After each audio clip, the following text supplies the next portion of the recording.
She only wanted a safe flight home to see her dying father. Instead, a pregnant black doctor in first class found herself humiliated, denied basic care, and then slapped by the very woman meant to ensure her comfort. But here's what the flight attendant didn't know. This wasn't just any woman, and this wasn't just any flight. Behind that soft voice and tired eyes was a quiet storm.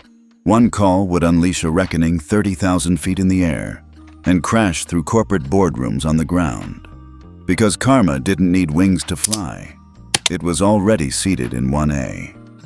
At 4:12 p.m., Rachel Walker stood at the entrance to the Orion Air Celestial Lounge at JFK, one hand gripping the strap of her medical bag, the other resting protectively over the swell of her 6-month pregnancy. Her boarding pass clearly read First Class, Suite 1A, yet the woman at the counter examined her ID like it was counterfeit. "I'm sorry, Dr. Walker," the lounge attendant said without looking up. "There's a system flag on your reservation. We can't allow you to enter until it's cleared." Rachel blinked. "That's not possible. I booked directly.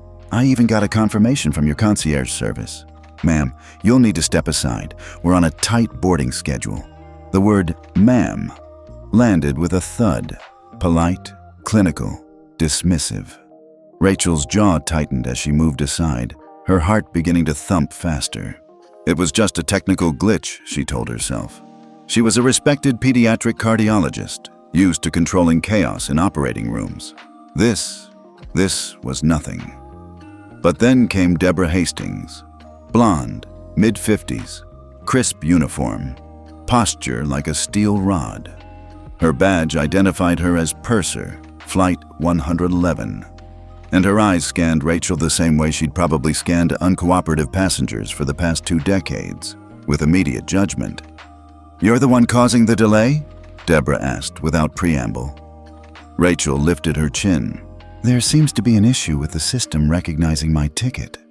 Deborah narrowed her eyes. "And you're flying in Suite 1A?" "That's correct." Deborah's lips curled into a smile that didn't reach her eyes. "Interesting." Before Rachel could respond, Deborah turned to the lounge agent. "Run her name again, slowly this time. Let's not send unverified guests into the premium cabins." Rachel inhaled deeply, forcing calm. Her father's condition in London had taken a sharp downturn overnight. There was no time to argue with petty gatekeepers.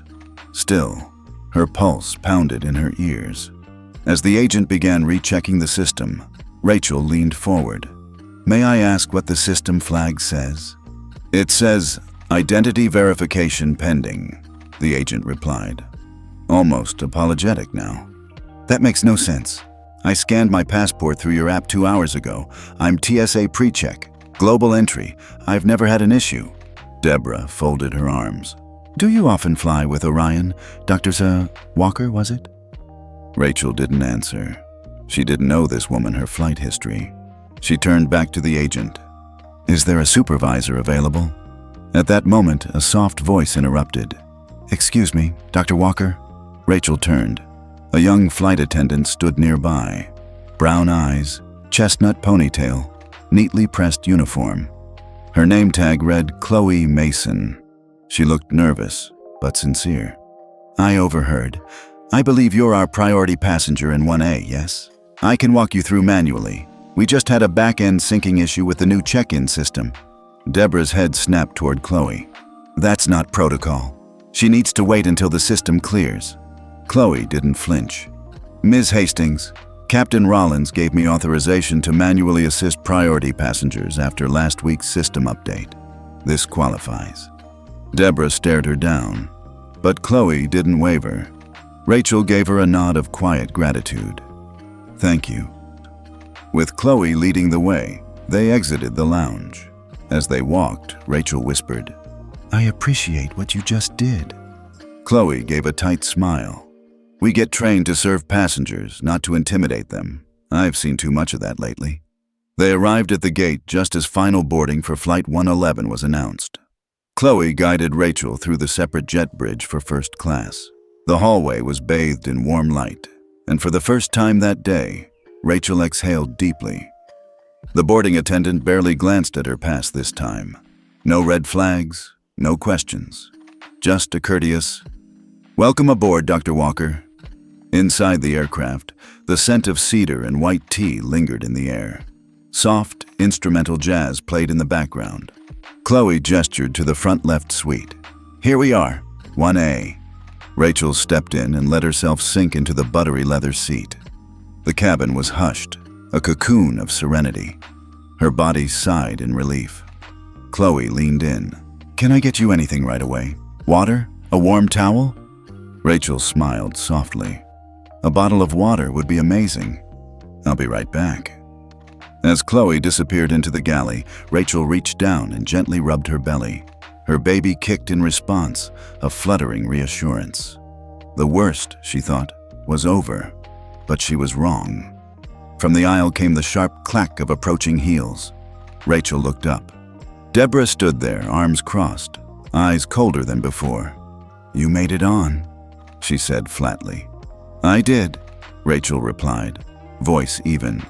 "Well then," Deborah said, glancing down at Rachel's coat and carry-on. "Let's make sure you're in compliance." Rachel opened her mouth to speak, but stopped. Something about Deborah's tone wasn't procedural. It was personal. The undercurrent of disdain was no longer subtle, and in that moment, Rachel felt it. The shift. This wasn't about systems or policies or boarding flags. This was about her, the wrong kind of passenger in the wrong kind of seat. And as the cabin door sealed behind the last boarding call, Rachel sensed it deep in her gut. This flight wasn't going to be the escape she'd hoped for. It was just beginning. Rachel adjusted in her seat, the leather cool against her back. The suite was spacious by airline standards, but at 6 months pregnant, even luxury felt tight. The plane hadn't moved yet, still docked at the gate. Her body ached with fatigue, and a wave of nausea crept up, a cruel reminder that morning sickness didn't always respect trimesters. She reached up and pressed the call button. Deborah appeared almost instantly, as if she'd been waiting. "Yes?" Rachel offered a polite smile. "Could I get a bottle of water, please? I'm feeling a bit lightheaded." Deborah's smile didn't match her eyes. "Full beverage service begins after takeoff, as per FAA regulations." "I understand," Rachel said gently. "But I'm pregnant and a little dehydrated. Just a small bottle would really help." Deborah's eyes flicked down to Rachel's stomach, then back up, her expression unreadable. "We follow procedures for everyone's safety. Please remain seated. Someone will come by later." Without another word, she turned and walked away. Rachel leaned back, closing her eyes. She had treated cardiac arrest in infants, stood for 12 hours in operating rooms, held weeping parents, and delivered impossible news. But somehow, this felt harder. Because here, on this plane, she wasn't a doctor. She was just a problem to be managed. The plane began to taxi. Chloe hadn't returned. The gentle hum of the engines vibrated beneath her feet. Rachel reached down to fasten her seatbelt, but it pressed awkwardly across her belly. She tried adjusting it lower, but it still cut uncomfortably across the top of her uterus. She reached for the call button again. Deborah reappeared. Rachel kept her tone calm. "I'm sorry to trouble you again, but could I get a seatbelt extender? This one's putting pressure on my abdomen." Deborah frowned. "You seem secured to me." "It's not about being secured. It's about safe positioning for the baby. Most airlines recommend extenders for women in the 2nd and 3rd trimester." Deborah's lips thinned. "Extenders are for passengers who physically can't buckle their belts. They are not comfort accessories." Rachel blinked. "I'm not asking for comfort. I'm asking for safety. For my baby." "I see," Deborah said, voice clipped. "You people always want exceptions." The words dropped like lead. Rachel stared at her. "Excuse me?" "You heard me," Deborah said, her voice low. "You get on the plane last minute, expect special treatment, don't follow basic instructions, and now you want to rewrite safety protocols." Rachel felt her hands go cold. "I'm asking for something completely standard." Deborah shrugged. "Maybe if you booked economy like everyone else, you'd understand we don't cater to every whim." Rachel's breath caught. She'd experienced bias before, subtle, veiled, but rarely this naked, this direct. Her instincts screamed to de-escalate, but the injustice was suffocating. "I am not asking for a whim," she said evenly. "I'm a physician, a pediatric cardiologist. I know exactly what pressure on the uterus can cause at this stage of pregnancy." Deborah raised an eyebrow. "That's nice, honey. So is my niece. She's a yoga instructor. We all have jobs." Rachel blinked. "That's not the same thing. You're not the only professional on this plane," Deborah continued, straightening. "I've been flying for 22 years. I've kept hundreds of flights safe. I don't need a lecture on anatomy." The plane jolted slightly as it turned onto the runway. Rachel swallowed hard, heart pounding. Her seatbelt still dug uncomfortably into her midsection, and the baby gave a small kick, like punctuation. Deborah leaned in, lowering her voice. "If you'd like to file a request with our corporate policy office, you're welcome to do so after landing." Rachel's voice dropped, calm but firm. "Then please send the captain. I won't be taking off like this." Deborah straightened, eyes narrowing. "Are you refusing to comply with crew instructions during taxi?" "I'm asserting my medical judgment," Rachel replied. "If you're unwilling to follow protocol, I'll escalate appropriately." For a second, Deborah didn't move. Her nostrils flared and her jaw clenched. Then, slowly, she leaned in closer. "You think your fancy degrees or designer purse make you special, but on this plane, I'm in charge. Not you." Rachel said nothing. She didn't flinch, and that seemed to enrage Deborah even more. She stood abruptly and turned down the aisle, disappearing toward the galley. Rachel exhaled, hand gripping the armrest. Her baby kicked again, harder this time. She closed her eyes, breathing deep, trying to slow her pulse. Across the aisle, a man in 2A, young, headphones around his neck, glanced at her. His brows furrowed. He looked like he wanted to say something, but stayed silent. The overhead chime announced final cabin checks. Rachel adjusted herself one more time, shifting the belt as best she could. Her skin prickled with humiliation. This wasn't supposed to happen in first class. Not here, not now. From the corner of her eye, she saw Deborah return. No water, no extender, just a tight smile and a final cold glance before moving on to the next passenger. Rachel let her head fall back against the headrest. Her father was waiting. Time was ticking. The plane was lifting off, but something far heavier than jet fuel hung in the air. Whatever this flight was supposed to be, safe, luxurious, respectful, it wasn't. And for the first time, Rachel wasn't sure she'd make it to London without braking. The engines roared beneath them, but Rachel couldn't hear anything except the steady pounding in her ears.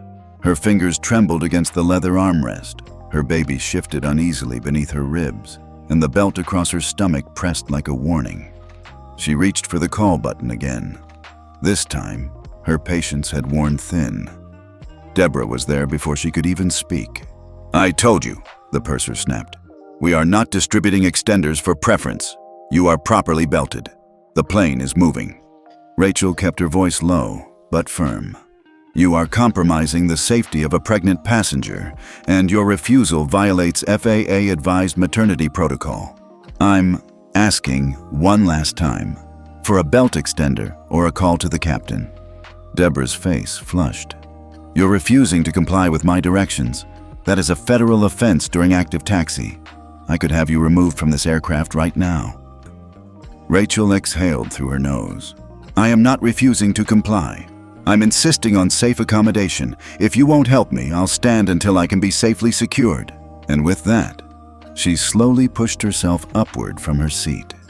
Her movement was careful, deliberate, not aggressive, but in Deborah's eyes, it was pure defiance. The cabin gasped as Rachel stood. "What are you doing?" Deborah hissed. "I'm protecting my child." "That's it," Deborah growled. "Sit down or get off this plane." Rachel didn't respond. She reached for the seat divider to steady herself. Deborah stepped closer. "You're a danger to this flight." Rachel turned, eyes calm. "No, I'm a doctor, and I'm done being treated like a threat." Deborah's hand moved so fast it didn't register until the sound followed. A sharp, echoing crack shattered the silence. Rachel stumbled backward into her seat, stunned. Her cheek burned. Her vision blurred with shock. A collective gasp rippled through the first-class cabin. For a moment, the world went still. Deborah stood frozen, her chest heaving. Her hand remained midair for a beat too long, like even her body hadn't caught up to what it had just done. Rachel raised a hand to her face, her palm trembling against her stinging skin. Her voice caught in her throat. In 2A, Liam's phone was already recording. The young man's eyes were wide, disbelieving, but his fingers worked with quiet precision. His camera lens caught the entire scene. Rachel's composure, Deborah's fury, the slap. The hum of the engines filled the awkward silence. Then, a voice from the back of first class broke the moment. "She was dangerous," a man exclaimed. "She stood up during taxi. That's a serious violation." Everyone turned. The speaker, a suited man in his late 50s seated in 4C, looked directly at Deborah, then at Rachel. "You did what you had to do," he told the purser. "I saw it. She got up. She was aggressive." Rachel's mouth opened slightly in disbelief. Liam snapped his gaze toward the man. "Are you serious? She asked for a seatbelt extender." "I saw her escalate," the man replied, unshaken. "And you shouldn't be recording crew members. That's illegal." "No," Liam countered, standing now too. "What's illegal is assaulting a pregnant passenger. I have everything on video." Deborah turned, suddenly aware that the balance of power had shifted. Her face had drained of color. Chloe appeared at the front of the cabin, her face pale. What happened?" Deborah spun toward her. "This passenger stood up during taxi. She was combative. I had to intervene." Liam didn't wait. She was calm, respectful. She explained she was pregnant and the belt was unsafe. This woman refused basic accommodations, then hit her. Chloe's eyes flicked to Rachel, still seated, her hand now lowered from her cheek, red blooming across her skin. The plane jolted as it slowed. The engines eased down. Over the intercom came the voice of Captain Rollins, calm, clipped. "Cabin crew, report to the flight deck immediately." Deborah's spine straightened. She looked toward Chloe, who hesitated only a second before speaking. "Miss Hastings, I think you should go." Deborah's mouth opened in protest, but no sound came out. She turned, straightening her uniform, and disappeared toward the cockpit. Rachel remained in her seat, breathing through her nose, hand over her belly. Her baby fluttered again, an anxious kick, low and sharp. Chloe knelt beside her. "Are you okay?" Rachel nodded slowly. "I felt a sharp cramp. Not bad, but tight. Too tight." Chloe stood instantly. "We're going back to the gate. The captain already called for medical assistance." Behind them, murmurs filled the cabin. Some passengers looked furious, others confused. A few pulled out their phones, whispering to neighbors. In 2A, Liam sat down, his phone still recording. His hands were shaking slightly, but his voice was calm. "She didn't do anything wrong," he muttered to himself. "She was just trying to fly safely." Rachel closed her eyes. Her face ached. Her belly clenched. And the baby she was protecting? Still inside, still moving, still vulnerable. This flight was no longer about getting to her father.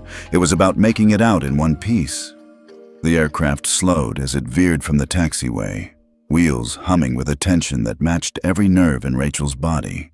She sat still in her seat, but her abdomen was tightening with unmistakable pressure. It wasn't just discomfort anymore. It was cramping, real, rhythmic, and growing. Chloe returned with a bottle of water and a blanket. She knelt down beside Rachel again. "Are you still cramping?" she whispered. Rachel nodded, her breath shallow. "It's getting stronger. I've never felt it like this." Chloe's eyes darkened with concern. "We're almost back at the gate. Captain's ordered medics to meet us on arrival." Rachel's hand moved instinctively to her stomach, fingertips tracing the slight rise of muscle beneath the fabric. The baby hadn't kicked again in the last few minutes. That silence was more terrifying than any slap. The overhead intercom crackled. The captain's voice was crisp, emotionless. "Ladies and gentlemen, this is your captain speaking. Due to an onboard security incident, we are returning to the gate. We appreciate your cooperation and patience. More information will be provided shortly." The phrase, security incident, buzzed through the cabin like static. Conversations ignited in hushed tones. Passengers glanced between Rachel and the galley, trying to piece the story together. In 4C, the older man who had tried to defend Deborah muttered, "This is why we follow rules." A woman across the aisle hushed him. Liam leaned forward in his seat. "Don't worry," he said to Rachel. "The video doesn't lie." Rachel managed a grateful glance, but her focus was narrowing. She was calculating fetal movement intervals in her head, replaying medical lectures about premature labor and maternal trauma.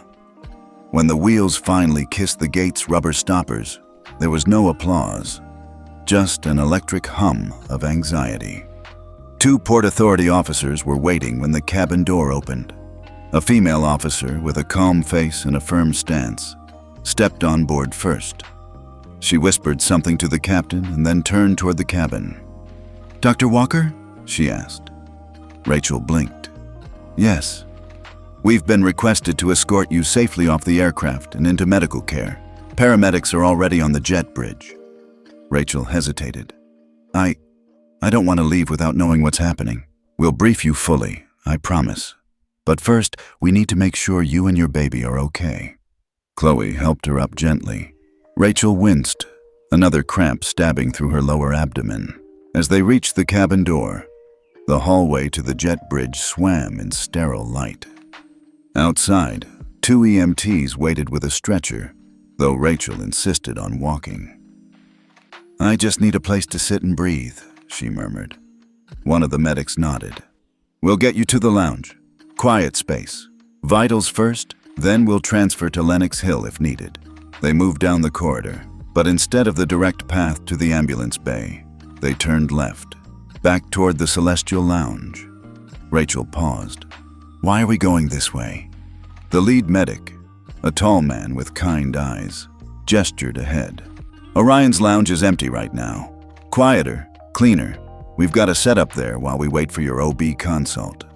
Rachel's breath caught. That was where all of this had started. The doors slid open with a whisper, revealing the soft glow of ambient light and the low hum of jazz. The chaos of the last hour felt like it had happened in another universe, but the familiarity was jarring. The same polished counters, the same marble floors, and standing near the back, checking his phone, flanked by 2 staff members, was a man in a tailored gray suit. David, the station manager. He looked up as they entered. For a second, his face registered only confusion. Then he saw her face, the redness on her cheek, her hand over her stomach, and the officers flanking her. "Dr. Walker?" Rachel blinked. She hadn't expected recognition. David stepped forward, eyebrows furrowing. I'm so sorry. What happened?" Before she could answer, Chloe, who had followed them, spoke quietly. "There was an incident on board. She was assaulted by the purser." David froze. "Assaulted?" he repeated. Rachel nodded slowly. "By your senior crew member. And now, I'm cramping." David turned pale. He looked at the officers, then at Chloe. "Where's Deborah now?" "Captain called her to the flight deck," Chloe replied. "But it's all on video." David didn't wait. He pulled out his phone, scrolled rapidly, and raised it to his ear. Rachel sat down carefully on a lounge chaise. The medic took her vitals, calm and efficient. But all she could hear was David's voice across the room. "Ethan," he said, "you need to pick up right now. It's Rachel. There's been an incident on your flight." Rachel's heart skipped. David looked at her as he said it. "Your flight, your wife." He stepped outside, still speaking urgently. "No, she's safe, but she needs medical attention, and yes, it's bad, very bad." Chloe stood silently beside Rachel, her hands clasped tightly. Rachel turned to her, eyes heavy with pain. "You said earlier you've seen too much of this." Chloe nodded slowly. "Deborah's been protected a long time. Nobody wanted to speak up. Most just transferred off her roots. I stayed because someone had to stay." Rachel breathed deeply, pain easing slightly under the warmth of the blanket. The baby kicked, gently this time. Across the glass doors, David paced like a man awaiting orders from a war room. Rachel didn't know exactly what would happen next, but she knew this. One call had been made. And Ethan Walker wasn't just her husband. He was the man who built this airline, and he was already on his way.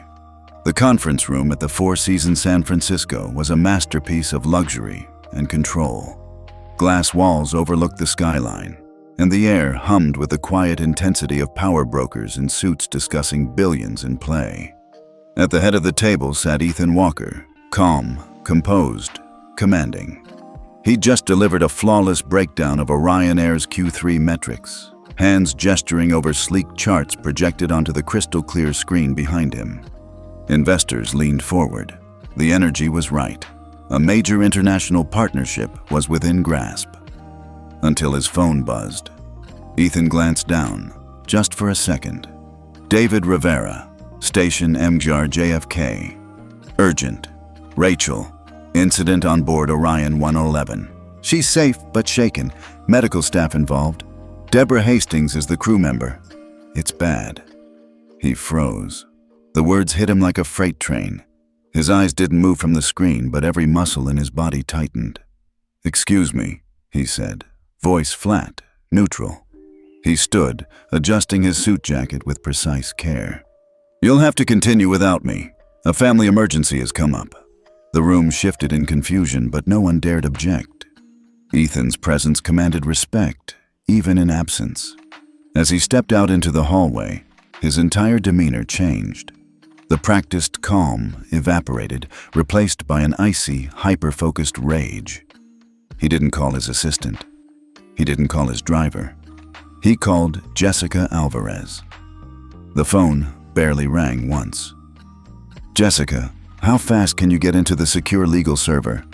"I'm in," came her voice, sharp and alert. "What's happened?" "There's been an incident on Flight 111. Deborah Hastings is the purser. Rachel was the victim." A pause. "Oh my God." "She's okay, for now. She's with medics. I'm not waiting for HR. This goes to the core." Jessica didn't hesitate. "Understood. What do you need?" "Pull Deborah's entire employment file. Every route she's flown, every formal complaint, every informal grievance logged or suppressed. I want performance reviews, crew feedback, exit interviews from anyone who flew with her in the last 5 years." "Copy that." Ethan ended the call and immediately dialed again. "Daniel," he barked as the head of operations picked up. "Full sweep. I want every inch of security footage from 111. Boarding, cabin, lounge, anything within FAA parameters. Sir, we have standard cams, but internal footage on that aircraft. Activate override access and start scanning guest feedback on Deborah. Key phrases: rude, disrespectful, intimidating, unprofessional. I want every flagged word in our CRM system linked to her ID. Every single one." "Yes, Mr. Walker." Ethan reached for the third call. This time, PR. "Celine, initiate code violet." There was a sharp inhale on the other end. "Sir, that protocol's reserved for..." "This is that level and then some. You're going to want to get ahead of this because once the footage leaks, we'll be buried unless we lead the narrative." "What's the message?" "The truth. No corporate spin. We acknowledge. We take responsibility, and we act. Fast." Ethan ended the call, jaw locked. He pulled out his phone once more, hesitating only a moment before dialing the only number that mattered. Rachel. It rang twice. "Eve," he said. "Are you all right? I just got the message." Her voice cracked through the speaker, low and tired. "Ethan, I'm okay. The baby, still moving, but I was hit. She hit me." Ethan shut his eyes for half a second, pain flashing through him like lightning. I'm so sorry. I'm leaving now. Jet's being fueled. You'll be okay. We'll fix this. I didn't want to bother you, but David called you anyway. He did exactly the right thing. She paused. You're not just angry, are you? I'm beyond angry. I'm surgical. Another silence. Then Rachel whispered, Be careful. Don't act from rage. I won't, Ethan said. But I will act, with precision. And when I'm done, this won't just be about one flight. He ended the call, already walking toward the elevator. As he stepped inside, he looked at himself in the mirrored walls. Still the CEO. Still the man who had built Orion Air from the ground up. But now he was also the husband of the woman his airline had failed. And failure had a cost. By the time he stepped into the private hangar, the jet was already waiting, engines warm, crew standing by. As he boarded, his phone pinged. Jessica. Deborah's file is spotless. Too spotless. 0 complaints, but I found 3 exit interviews that mention her by behavior, not name. Tone issues, staff morale problems, pattern of intimidation. We're digging. Daniel, one flagged passenger report from last year described a blonde purser as dismissive and cruel. Never escalated. No follow-up. Celine, we're drafting the public statement. Do you want it before takeoff? Ethan, I want it before the wheels leave the ground. He sank into the leather seat and strapped in, the irony not lost on him. Seatbelt secured, cabin pressure stable. But the fallout? That was going to be seismic. He stared out the window as the jet rumbled to life. Next stop, JFK, and the reckoning. Liam sat in the departure terminal, earbuds out, fingers still shaking. His phone screen was glowing with the paused video. Rachel, composed, rational, gently requesting a seatbelt extender. Deborah's sneer, her hissed threats. Then, the slap. Sharp, echoing, indefensible. He rewound it again, not because he doubted what he saw, but because part of him couldn't believe it had happened. The timestamp read 6:37 p.m. He glanced around. No reporters yet, no security, just passengers lost in layovers and gate changes, unaware that a storm was gathering in the palm of his hand. He opened X, formerly Twitter, uploaded the clip, and typed, Just witnessed a senior flight attendant slap a pregnant black woman in first class. She asked for a seatbelt extender. That's it. I have it all on video. This was at Orion Air Flight 1011 JFK LHR. Do not let this get buried. #Justice for Rachel Orion Air. He pressed post. The ripples were instant. Within 10 minutes, it had 3,000 views. By 30 minutes, 72,000. By the end of the hour, it was trending in New York, then nationwide. The algorithm had caught the scent of outrage, and the world was hungry. A viral thread soon followed from an influencer in 3D who had also been on the flight. I didn't get the full story at first, but I watched the slap. I saw that woman's face. She was calm, dignified. She didn't raise her voice once. The crew member? Cold, aggressive. #Orion Air must answer for this. Another thread came from a woman in 1C. We were all silent, shocked, and that's part of the problem. She needed backup, and we were frozen. Never again. Justice for Rachel. X turned into a confession booth. Witness after witness confirmed Rachel's composure, her restraint, her very existence as the opposite of threat. Then came the twist. An anonymous post from a new account tagged at Orion Air staff, truth. I used to fly with Deborah Hastings. I quit because of her. Her tone, her abuse of junior crew, her disdain for certain passengers. It was unbearable. We were told to keep quiet. Not anymore. It included a screenshot, an internal chat where Deborah had mocked a passenger's accent and attitude during a flight last year. The name was blurred, but the intent was clear. It took 12 minutes for the post to hit 100,000 views. Then CNN picked it up. Breaking. Viral video shows Orion Air purser striking pregnant passenger. Airline confirms flight diverted, passenger hospitalized. The footage played with pixelated faces. But the audio rang loud and clear. The slap, the gasp, the horror. Rachel hadn't even seen it yet. She lay back in a private room at Lenox Hill Hospital, eyes closed, fetal monitor beeping steadily beside her. Her cheek was still red, her stomach tight but stable. A nurse checked her vitals again and smiled softly. "Still steady," she said. "Your baby's heartbeat is strong." Rachel nodded faintly. She hadn't spoken much since arriving. The shock hadn't faded. If anything, the quiet made it louder. Chloe stood outside the room, phone in hand, scrolling through the maelstrom of hashtags and mentions. The clip had now been translated into 5 languages. International news were calling it an industry scandal. Protesters were organizing to demonstrate at JFK. Boycotts were trending. But Chloe didn't care about the noise.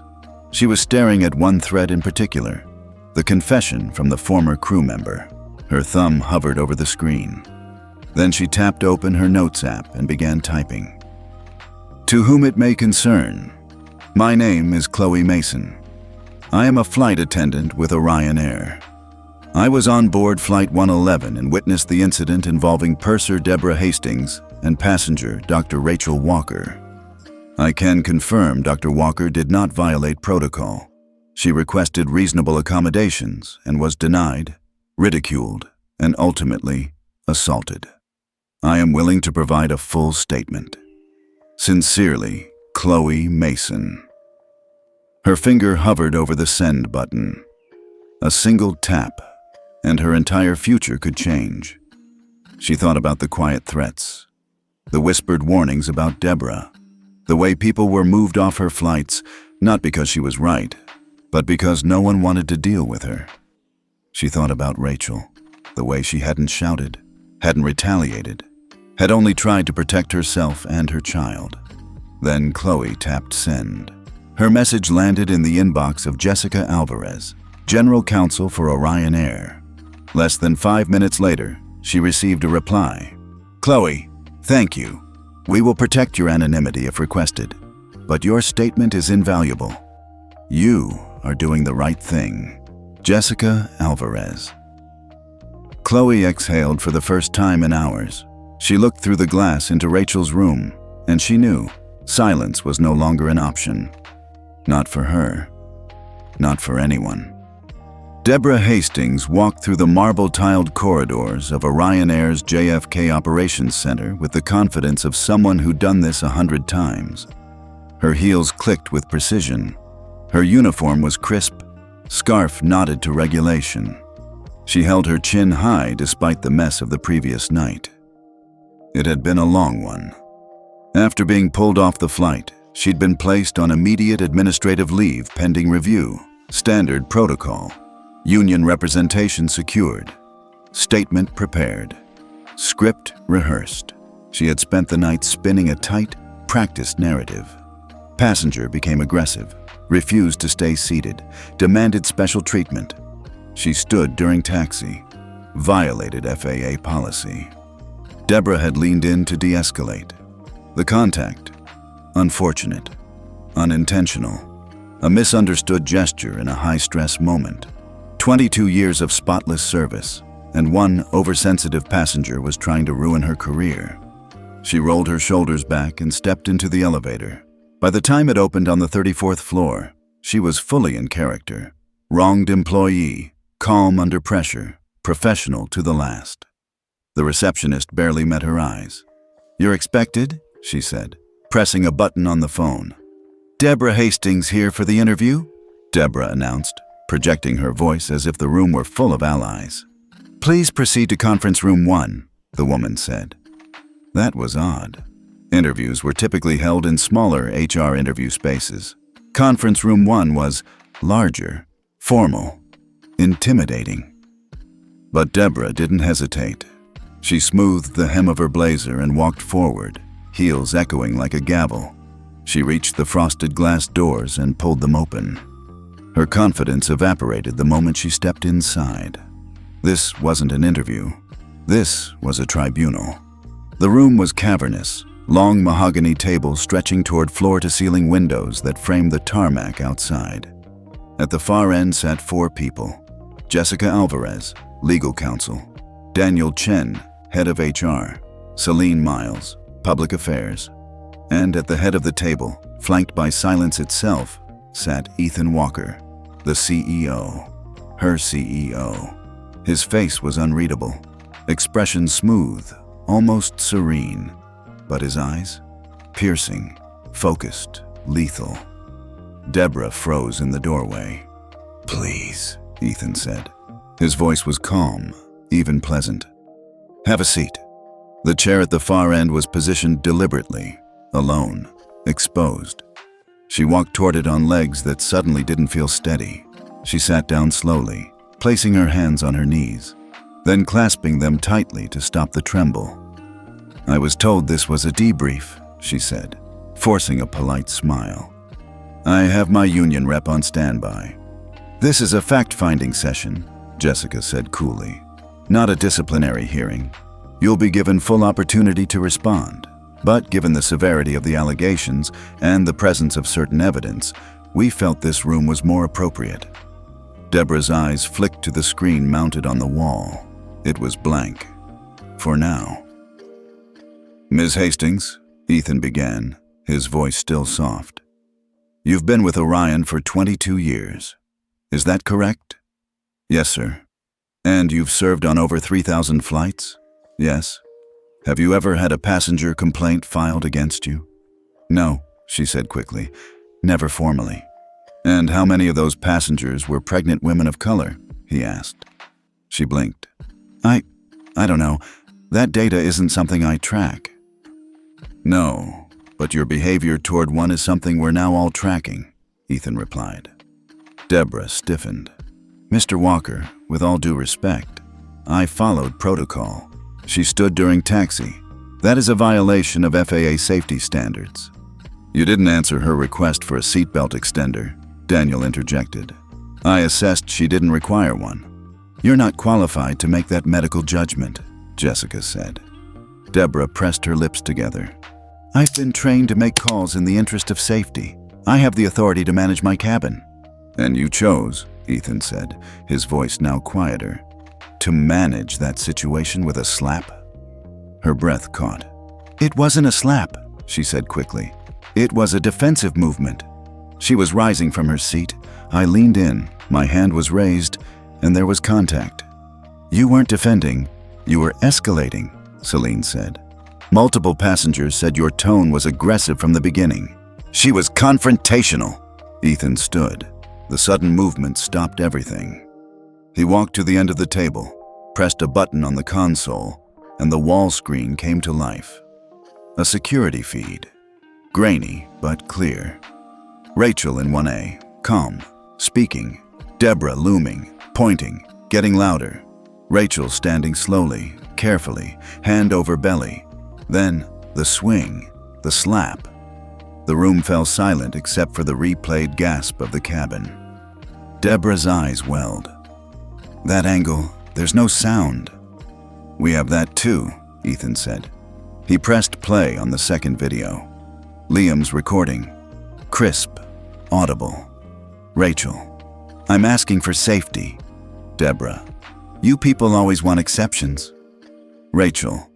"I'm a doctor." Deborah. "That's nice, honey. So is my niece." Then, the hiss, the slap. Deborah dropped her gaze. "I didn't know she was your wife," she whispered. Ethan stepped closer, voice low and cutting. "That's your defense?" Deborah's voice cracked. "I followed protocol." "No," Ethan said, voice now steel. "You followed prejudice." The room remained still, the weight of the videos hanging heavy in the air like smoke. Deborah sat frozen, her mouth slightly open, as if trying to summon a defense that had long since disintegrated. Ethan Walker stood at the head of the table, arms crossed, not with aggression, but with unmistakable finality. His gaze never wavered from Deborah, though his voice remained controlled. "We've now reviewed footage from 2 separate sources," he said. "The onboard security camera from Suite 1A and the passenger video captured by Mr. Liam Carter in 2A. Jessica Alvarez spoke next, flipping through the pages of a printed transcript. The passenger's audio file clearly captures your words, Ms. Hastings. Verbatim. You people always want exceptions. That phrasing alone violates at least 3 points in our company's anti-discrimination and conduct policies. Deborah's eyes darted to each person at the table, desperately searching for an opening, for anything resembling sympathy. Instead, she found Stone. "Mr. Walker," she said finally, voice shaking. "Please, I didn't know who she was." Ethan's expression didn't change. "And that," he said, "is your defense?" "I didn't know she was your wife," Deborah blurted, the dam of her composure cracking wide open. "I wouldn't have. If I had known, I never would have." Ethan's voice dropped to a quiet, dangerous whisper. "That's not an explanation. That's an indictment." She blinked, confused. "What?" "You're telling me that the only reason you would have shown her basic human decency is if you'd known her name, if you'd known her proximity to power, if she were connected." Deborah opened her mouth, but Ethan continued, his tone laced with quiet fury. "So what if she weren't my wife, Ms. Hastings? What if she were just Rachel Walker, a pregnant black doctor trying to get home to her dying father? Would she still deserve to be ridiculed, denied safety, and struck in front of a cabin full of witnesses?" Deborah lowered her eyes. Tears welled up, then spilled freely. Her hands clenched tightly in her lap. I was overwhelmed. She was difficult. She was calm." Jessica cut in. "We have multiple statements from passengers and crew confirming she never raised her voice, never made demands, and complied with every instruction. Until you crossed a line." Celine, the PR head, placed a printed page on the table in front of Deborah. "These are the headlines running worldwide," she said. "CNN, BBC, Reuters, Orion Air purser assaults pregnant black doctor. Your name is now a hashtag, your face, a symbol of systemic arrogance. And this company? It's bleeding public trust by the second." Deborah stared at the page, her own image staring back, pixelated, mid-motion, mouth twisted in fury as her hand arced toward Rachel's face. "I didn't mean to hurt her," she whispered. It happened so fast." "No," Ethan said sharply. "It didn't happen fast. It built up, over years. Years of unchecked behavior, of subtle cruelty, of complaints that never became reports, of power used not to protect, but to punish." He walked slowly to the end of the table, leaning on his hands, his eyes locked on hers. "You wore our uniform for 22 years, Ms. Hastings. That uniform means something. It represents care, dignity, and excellence. You turned it into a weapon." Deborah's shoulders sagged. The tears had given way to a quiet, breathless sobbing. Her mascara ran in dark streaks down her cheeks, pooling at the edges of a face that once wore authority like armor. "What happens now?" she asked, barely audible. Jessica answered, her voice professional, precise. "Your employment with Orion Air is terminated effective immediately. Your credentials are revoked. You will be escorted from the building by security at the conclusion of this meeting."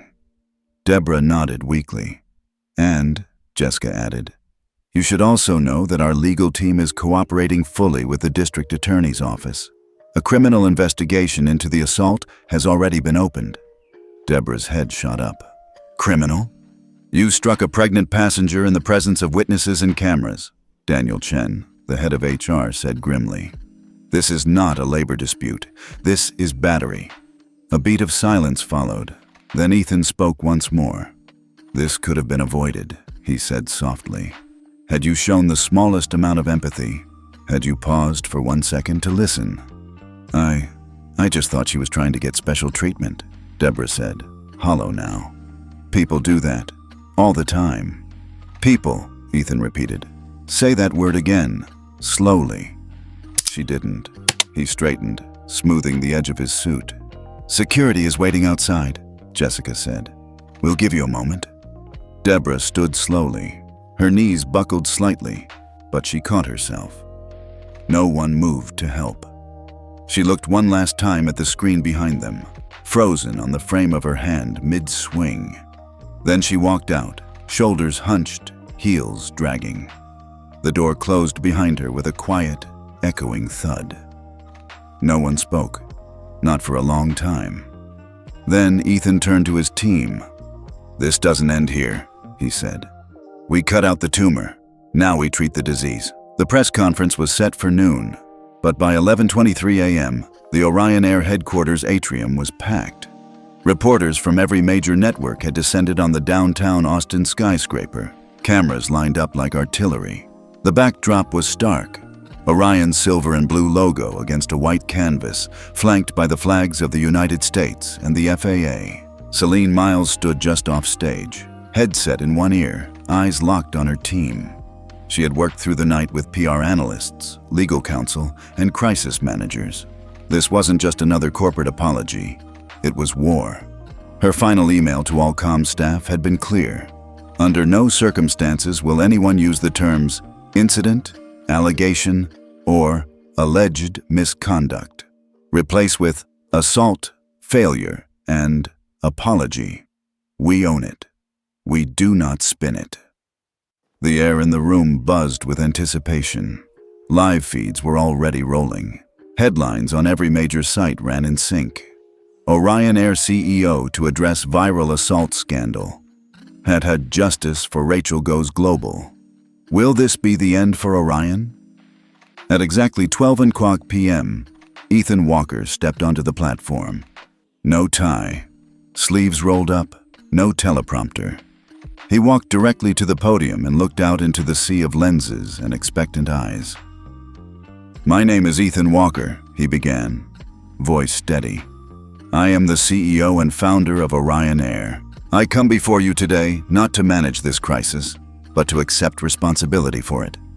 A wave of clicks echoed through the hall as cameras snapped in rapid-fire succession. 3 days ago, on one of our flights departing JFK, a pregnant passenger, Dr. Rachel Walker, was physically assaulted by one of our senior crew members. The video is public, the evidence is undeniable, and that passenger is my wife. The room gasped. Ethan let the moment land before continuing. She was not recognized, not because of a glitch or oversight, but because the culture we allowed to grow in our company failed to treat her with the basic dignity every person deserves. This was not an incident. This was an assault, and this was our failure. His voice grew firmer, though it never rose. "We have terminated the employment of Deborah Hastings, effective immediately. We are filing a civil suit against her for brand and operational damages, and we are cooperating fully with law enforcement in the ongoing criminal investigation." Ethan paused, his hands gripping the podium edge. But that's not enough. The reporters leaned forward. Even the cameras seemed to hush. "Effective tonight, Orion Air will suspend all domestic and international operations for a period of 72 hours. We are grounding our entire fleet." A wave of murmurs surged through the room. "Every employee, flight crew, ground staff, leadership, will report for mandatory training. Not just sensitivity training, not just a slide deck. We are overhauling our entire internal culture, top to bottom. We will confront bias, we will retrain leadership, and we will rebuild trust." One reporter finally stood. "Mr. Walker, isn't a full shutdown, worldwide, a bit extreme?" Ethan looked directly at her. "Not when the cost of doing nothing is higher. Not when lives, reputations, and dignity are at stake." He turned slightly to glance at the screen behind him. It now displayed 3 words: assault, failure, apology. "I chose these words carefully," he continued, "because they are not just legal definitions or PR terms. They are moral truths. A woman, my wife, was harmed under our banner. We failed to protect her. And now, we say sorry, not with words, but with action." Celine stood motionless at the edge of the room, tears prickling the corners of her eyes. It was rare to see a CEO walk into the fire like this. But Ethan wasn't walking. He was standing in it, owning it. He continued. Dr. Walker asked for a basic safety measure, a seatbelt extender. She was mocked, dismissed, and then struck. And if that had happened to any other passenger, of any other race, gender, or status, I would be just as outraged. Another reporter called out, "Will she be speaking publicly?" Ethan nodded slowly.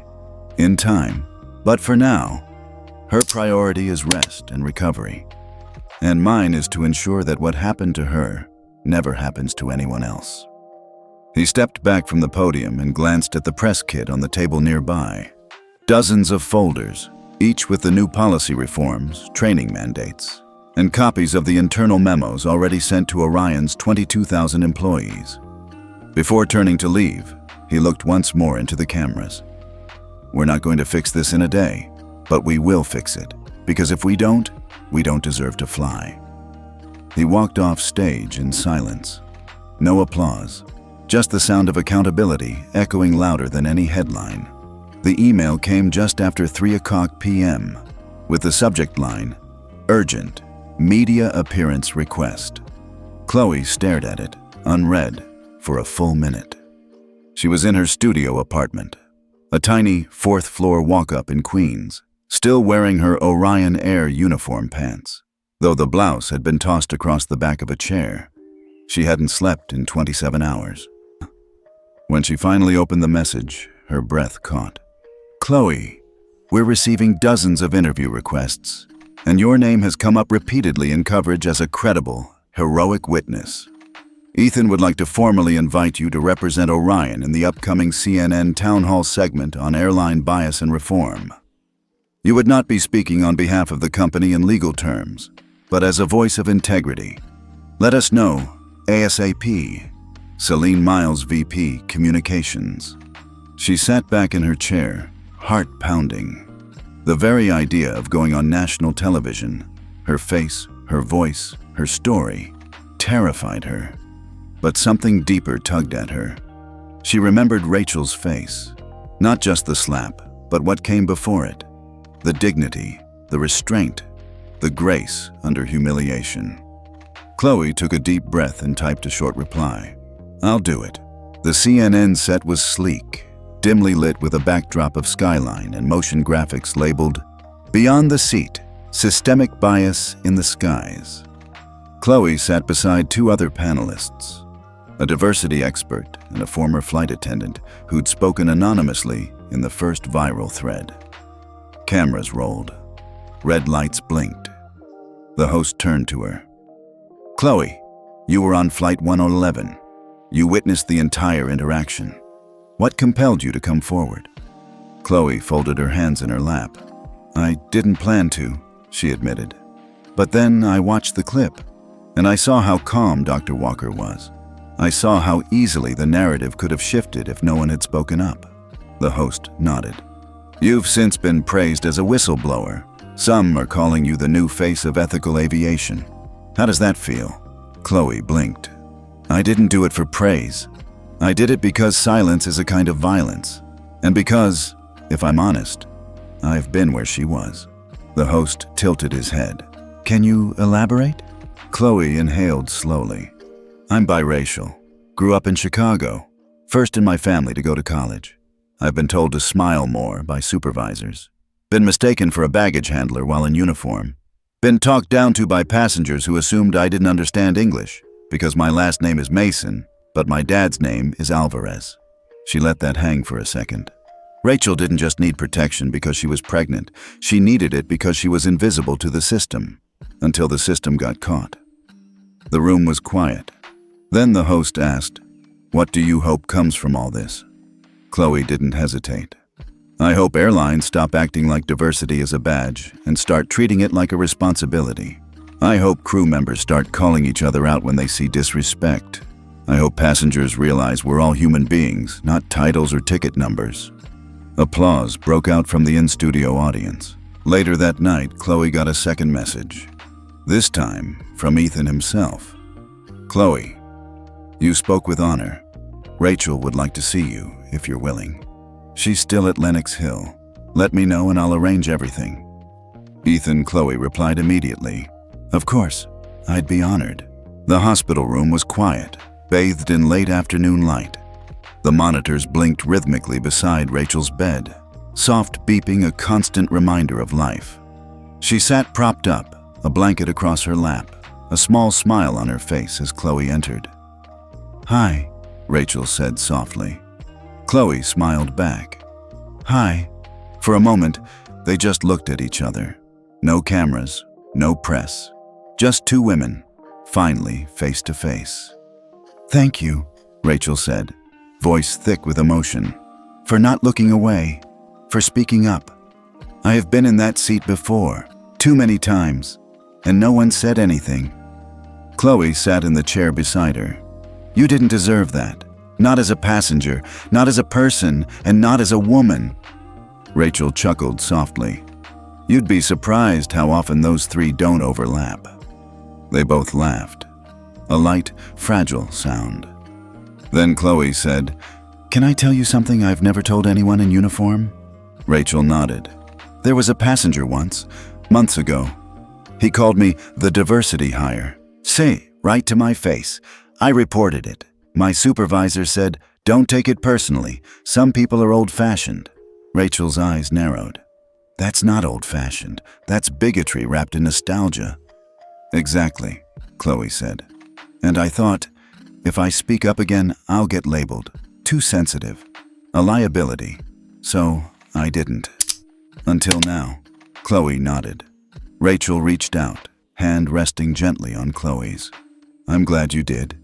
They sat in silence for a while, not needing to fill the space, just sharing it. Two women, two shades of resilience, two stories that had, in different ways, collided at 30,000 feet and landed somewhere that looked a lot like hope. The hallway outside room 517 at Lenox Hill Hospital was quiet, save for the gentle squeak of Ethan Walker's shoes on polished tile. In his hand, he held a bouquet, small, understated. Rachel didn't like grand gestures. She preferred things real. He paused just outside the door, his breath catching for the first time in days. It had been 72 hours since the flight, since the video, since the slap that shattered more than silence. He'd moved through the chaos like a man possessed, anchored by fury, guided by duty. But here, at the threshold of her recovery, he felt exposed. He knocked softly and pushed the door open. Rachel sat upright in bed, propped on pillows, reading a slim paperback. Her eyes lifted, and when they met his, they softened into something neither weary nor broken, but deeply alive. "Hey," he said, stepping in. "Hey," she echoed, voice still hoarse, but stronger than he expected. He crossed the room quickly, set the bouquet on the nightstand, and reached for her hand. She took it without hesitation, their fingers lacing like instinct. "How are you?" he asked. Rachel tilted her head slightly. "Tired, sore, angry, grateful. You know, the full emotional buffet." Ethan chuckled softly, but there was no amusement behind it, only reverence. "The baby?" he asked, voice tightening. Rachel nodded. "Heartbeat steady, movement is good. They're keeping me overnight just to monitor one more round, but we're okay." He exhaled like he'd been holding his breath for days. "I'm so sorry, Eve." Rachel looked at him for a long moment, then shook her head. "Don't apologize for what she did." "I'm not," he said. "I'm apologizing for what I didn't stop. For every culture report I ignored, for every glowing performance review built on silence, for building something beautiful and failing to see the rot underneath." She squeezed his hand. "You didn't slap me, Ethan." "No, but I built the seat she sat in. I funded the system that protected her. That's on me." Rachel nodded slowly. "Then fix it." "I will," he promised. "Not just for you, for every passenger. Every crew member who's ever been dismissed, diminished, or discarded. We're not just revising training. We're rewriting the code." She smiled faintly. "Sounds like a revolution." He sat beside her now, the chair creaking as he lowered into it. "How's the outside world?" she asked. "Exploding," he replied. "The town hall went viral. Chloe's a national hero. We've grounded the fleet for 3 days and might extend it. I've had meetings with advocacy groups, industry watchdogs. Even the FAA is watching closely. We're not just under a microscope, we're under a spotlight. And you're not hiding from it? He shook his head. Not for a second. Rachel closed her eyes briefly. Good. A long silence passed between them, not awkward, but thick with everything unspoken. Then Rachel opened her eyes and said quietly, "He died." Ethan blinked. "Who?" "My dad." He sat up straighter, stunned. "When?" "While I was in the air," she whispered. "Right around the time she slapped me, probably." Ethan reached for her hand again, tighter this time. "Oh, Rachel." She didn't cry. She'd done that already, alone, in the cold hum of the hospital room, when the nurse handed her the message from London. "He's gone, peacefully. He waited as long as he could." "I missed it," she said softly. "Missed holding his hand. Missed his last words. And yet, a part of me feels relieved." Ethan frowned gently, not with judgment, but with compassion. "Relieved?" She nodded. "He's not in pain anymore. He didn't see me broken, didn't see the headlines. He got to go with dignity, something I had to fight to keep." Ethan lowered his gaze. "You shouldn't have had to." "No, but I did, and I'm still here, and so is this child." They sat in silence again, listening to the soft beep of the fetal monitor. Life, rhythmic and insistent. "I never told you what he used to say when I got tired of fighting," Rachel said. Ethan shook his head. He'd say, "Don't let them steal your silence. Let it be your power. Make them lean in to hear you win." Ethan smiled, something pained and proud. "He sounds like the kind of man who raised a woman that could change an entire industry with her calm." Rachel laughed, low and tired. "Let's not oversell it." "I'm not," he said. "You're not just my wife, Rachel. You're the mirror this company didn't know it needed. And now that the glass is cracked, we're going to rebuild the frame around it." He stood, kissed her forehead, then her hand.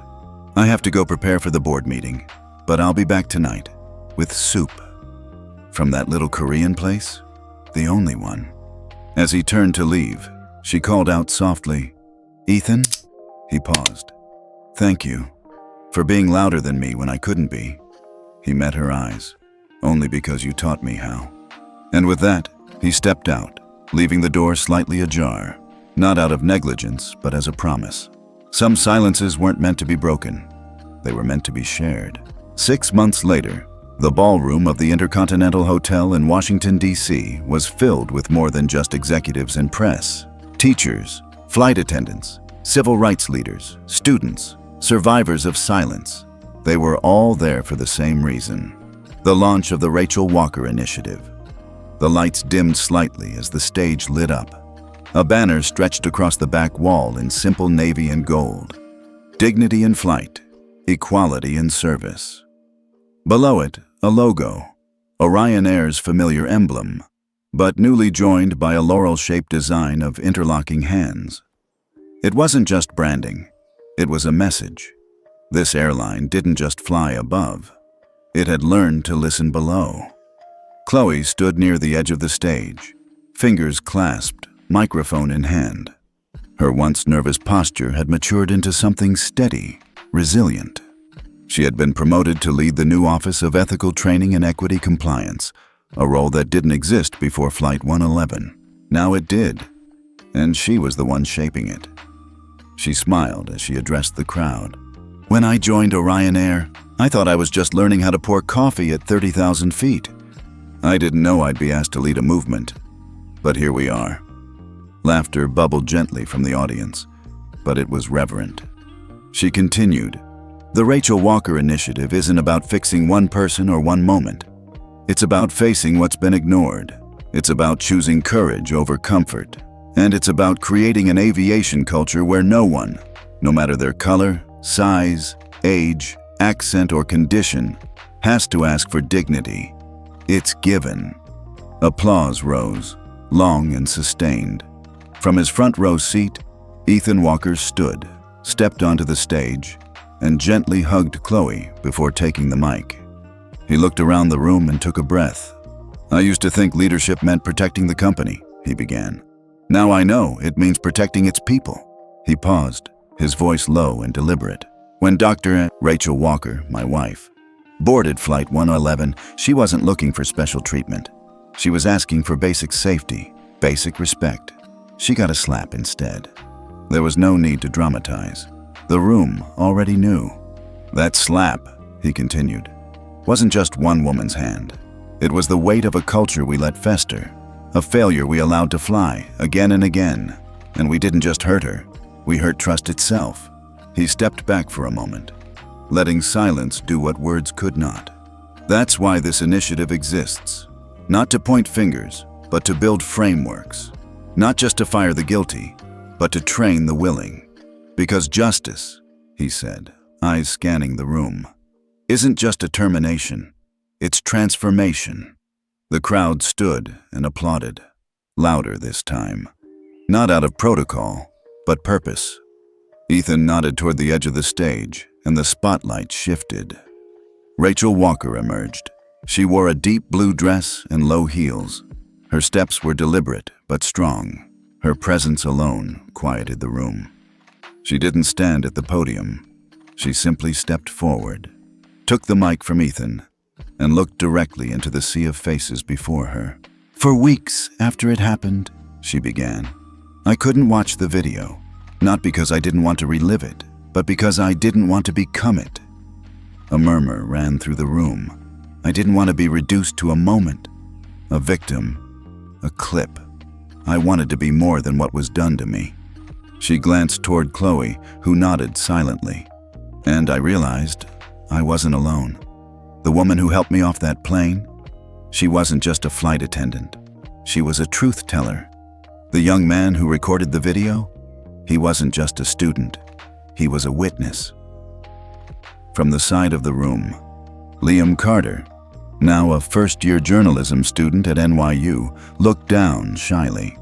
The audience clapped, recognizing him. Rachel continued, "This initiative doesn't bear my name because I wanted attention. It bears my name because I gave it my silence, my restraint, my pain. And now it gives something back to everyone who's ever been told to sit down, stay quiet, or take it." She paused. "And here's the thing. What happened to me was prejudice. But what came next," she looked up, eyes bright, voice clear, "was purpose." The room erupted. Not just clapping, but standing, cheering. Not in fanfare, but solidarity. Because in that moment, Rachel Walker wasn't just a passenger. She was the pulse of a movement. And now, the skies would never be the same.